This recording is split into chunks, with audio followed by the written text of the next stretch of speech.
राति सुतेको समयमा के तपाईको खुट्टामा क्र्याम्प्स पर्छ? नेक र ब्याक साइडको भागमा के तपाईलाई एकदमै कठोर फिल हुन्छ? आँखामा के तपाईलाई ट्विचिङ फिल हुन्छ र ओभरअलमा आफ्नो खुट्टा हेभी फिल गर्नुहुन्छ? तपाईको बडीले तपाईलाई केही बताइरहेको छ। यो सिम्पटम्सको 5 मेन कजहरू हुन सक्छ। Number 1, dehydration. जब हामी कम पानी पिउँछौं, हाम्रो मसल्समा सुक्खापन देखिन थाल्छ।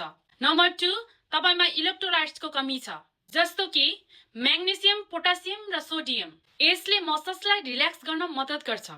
जब यो चीजको कमी हुन्छ, त्यो समयमा मसल्स कमजोर हुन पुग्छ। नम्बर 3, पोर सर्कुलेशन्स। जब तपाई एकै ठाउँमा लामो समयसम्म उभिरहनुहुन्छ या त तपाईको बडी मुभमेन्ट हुँदैन, त्यो समयमा तपाईको खुट्टामा राम्रोसँग ब्लड फ्लो हुन सक्दैन। नम्बर 4, टाइट मसल्स वा मसल्स ओभरयुज।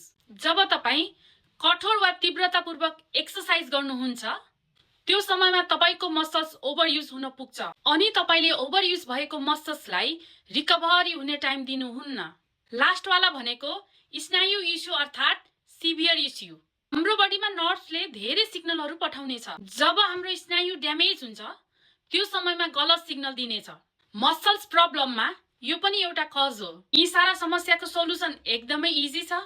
पानी धेरै पिउनुहोस्, पर्याप्त मात्रामा निद्रा पूरा गर्नुहोस्, न्युट्रिसन्स पूरा गर्नुहोस्, अनहेल्दी खानाबाट टाढा बस्नुहोस्, हेल्दी र ब्यालेन्स खाना खान सुरु गर्नुहोस्। यदि तपाईलाई यो भिडियो राम्रो लाग्यो भने आईडी लाई फलो र भिडियोलाई लाइक गर्न भने चाहिँ नभुल्नु होला है त।